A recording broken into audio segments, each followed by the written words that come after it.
Good afternoon. This is Alesa Loftus, and I'm here with Jimmie Ratliff, and today we are discussing different types of advocacy. So there are two types of advocacy we will be focusing on. That would be individual advocacy, which focuses on empowering individuals to achieve their goals and access the support they need, and then systems advocacy, which aims to address systemic barriers and creates broader change to benefit a whole group of people. So, before we begin our live, let me just say, if you have any questions or any input that you would like on either of these types of advocacy during today's live, you can just put your question down in the comment section, or during the video or after the video, you can give us a call at 918-335-1314, or you can come in anytime to 1110 Southeast Frank Phillips Boulevard to just ask us any questions that you have. So, Jimmie, let's start with the basic concept. What is advocacy? Right. So advocacy supports and enables individuals to communicate, to articulate their needs, assert their rights, and work toward desired changes. And it encompasses both individual and system levels. Okay. And what are the differences between individual advocacy and systems advocacy? So you kind of hit the nail right on the head at the beginning. But if we dive a little deeper into it, so individual advocacy focuses on empowering individuals with disabilities to advocate for themselves, to achieve their personal goals. This can be things like working that we would do, providing guidance and support in navigating complex processes like filling out Social Security or Medicare benefits or things like that.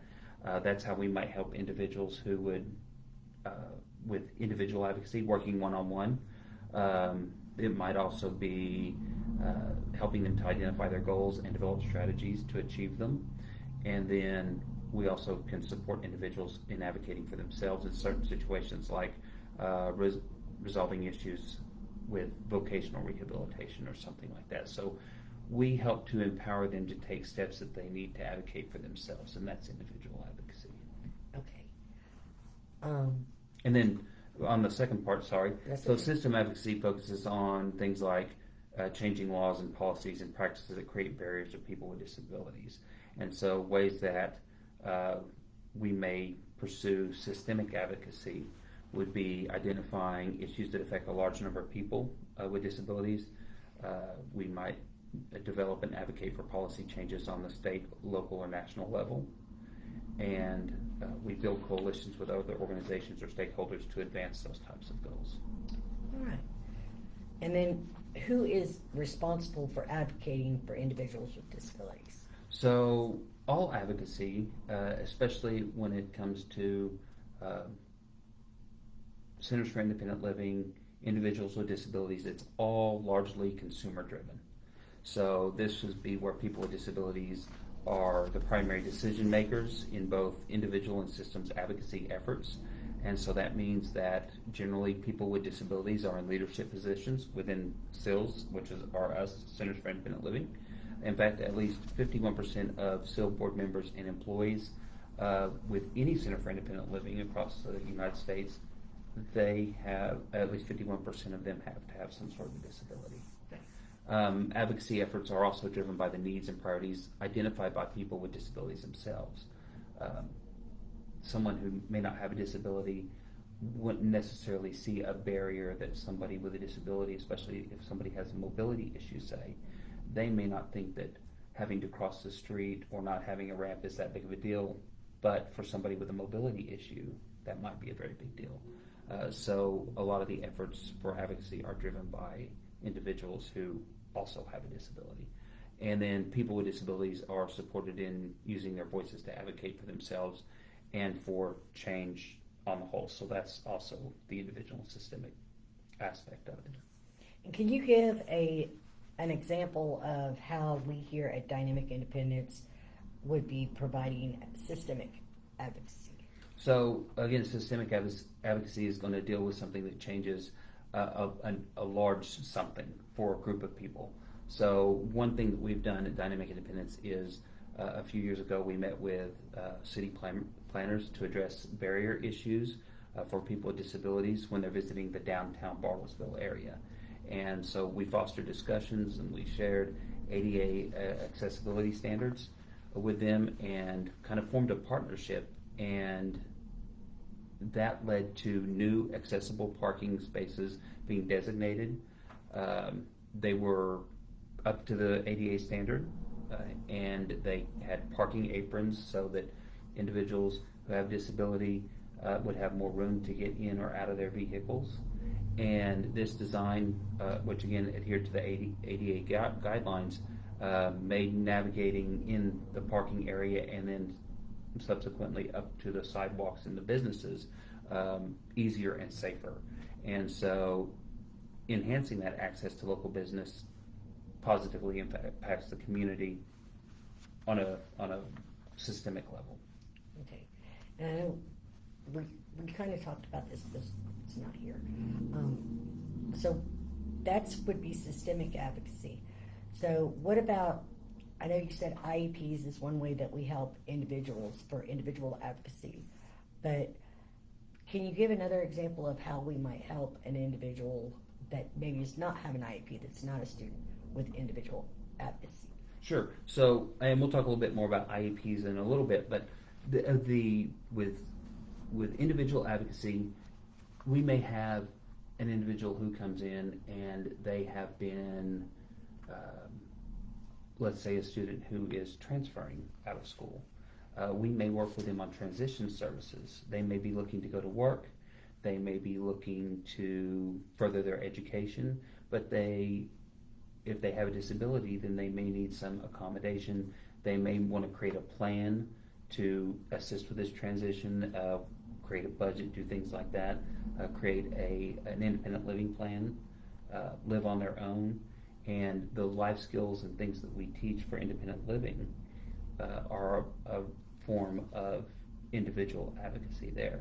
And as we said a little bit earlier on, things like assisting with filling out maybe Medicare forms or Social Security forms for older individuals, or individuals that would qualify for that type of insurance would be another individual advocacy, because we're working with those individuals one-on-one, and we are giving them resources they need so they can continue to take steps on their own for themselves outside of here, and then we're here as support after that. Interesting. And you mentioned transitioning, and again for students, but now for senior citizens, maybe if they have had an accident, a broken hip, something more serious, that right now they are, say, in a nursing home because they need nursing care around the clock, or multiple times during the day or whatever. So we would be able to help with transition where they could actually still be living in their home, right, and help them to set up supports to be able to do that too. That would also be an advocacy. Correct. We can help them to understand what to kind of expect when they get back out on their own. We can help them to ensure that they have a family or friend support system that's there, so they have people who are coming in and checking on them or who are staying with them at the time. We can help them explore home health care options if say they had some sort of an accident or a fall or something and it led to a more permanent disability. When they got out, we can help them explore Social Security disability benefits, different things like that. So there are a lot of different ways that we can help people, no matter at what stage that they are in their journey in life. Awesome. And now we've talked about the two different kinds of advocacy. Can you give an example of how the individual and systems advocacy are intertwined? Sure. So one of the prime examples, I think, is implementing something like an individualized education plan or an IEP. This is generally for students who are in school-aged students, and even if they're transitioning into some higher education after that. It's a great example of how these two concepts work together. So IEPs outline specialized education services that a child with a disability receives in a public school. So that's just kind of an overview on what that is. IEPs promote individual advocacy by empowering students and their families to actively participate in creating and implementing that learning plan. So they are an integral part of the team that creates the plan. The child's a part of the plan, the parents are part of the plan. Sometimes independent living specialists or centers for independent living, like we are, we will get involved if the parents ask us to, and we will sit in on those meetings as well, and kind of work as a mediator in some instances, or to help people understand better from the parents and the educator side. So we become kind of this while we're advocating, we try to remain as neutral as we can, but help bring both sides together. Right, because sometimes parents or even the students don't even know what questions to ask, and they may be a little lost in the process. Right. The whole goal of creating an IEP and doing the individual advocacy is we want to make sure that, you know, the parents and students are involved. That's on a very personal level. And we want to make sure that this IEP will meet the student's specific needs, because every IEP is going to be different because each student is going to be different.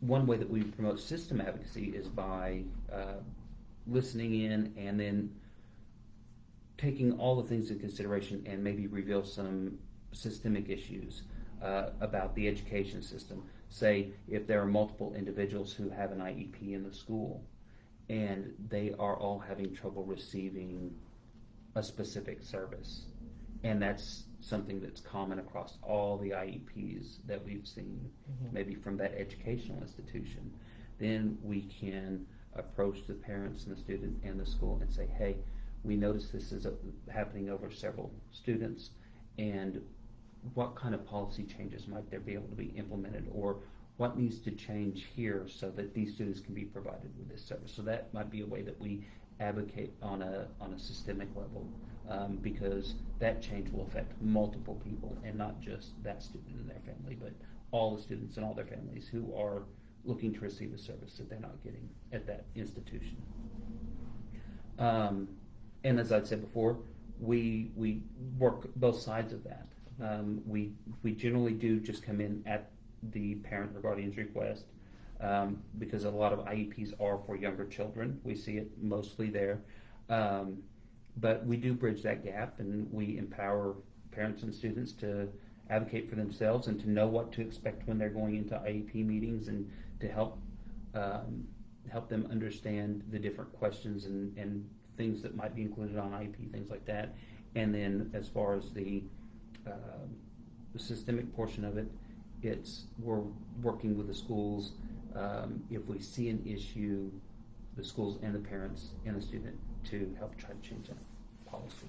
You know, I think it's important to note too that not only can we assist the parents and the students, but if you had a teacher or administration that had a situation where they were not sure, they've done everything that they know how to help a student with a disability to navigate an issue that they're having, they could also come to us. Absolutely. We have connections with a lot of different resources. I actually did some IEP training earlier today in a virtual training. And a lot of it is just knowing what to expect when you're going into those types of meetings.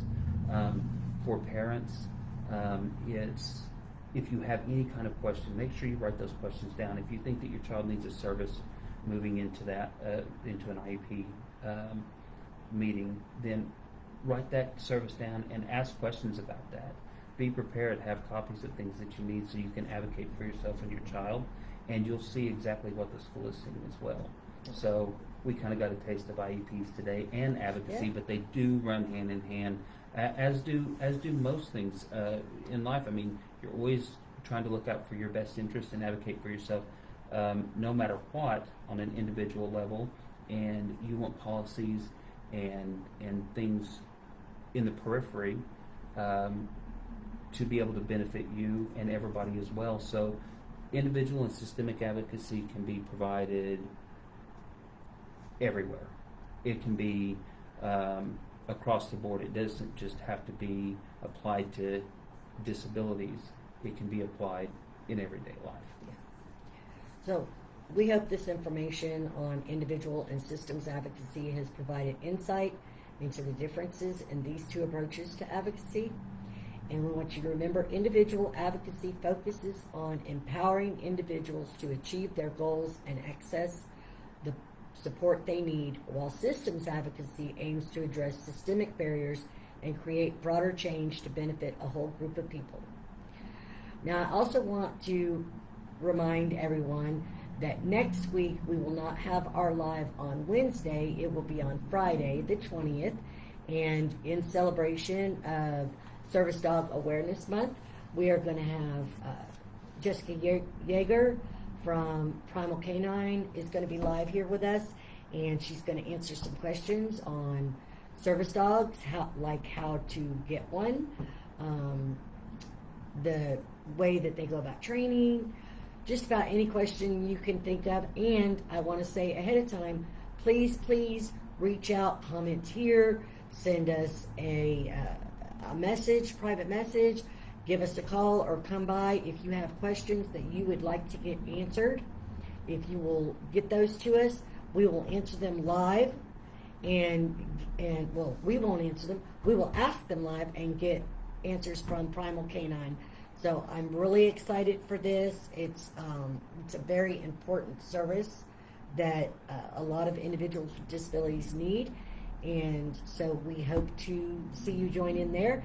And also, don't forget October 4th, which is a Friday, at 6 o'clock, I'm going to have our first meeting for adult puppeteers to operate our Kids on the Block puppets and start planning skits and hopefully really soon be performing them here in the community for organizations that are interested. So until next time, we hope y'all have a good week. Thank you all. Have a great day.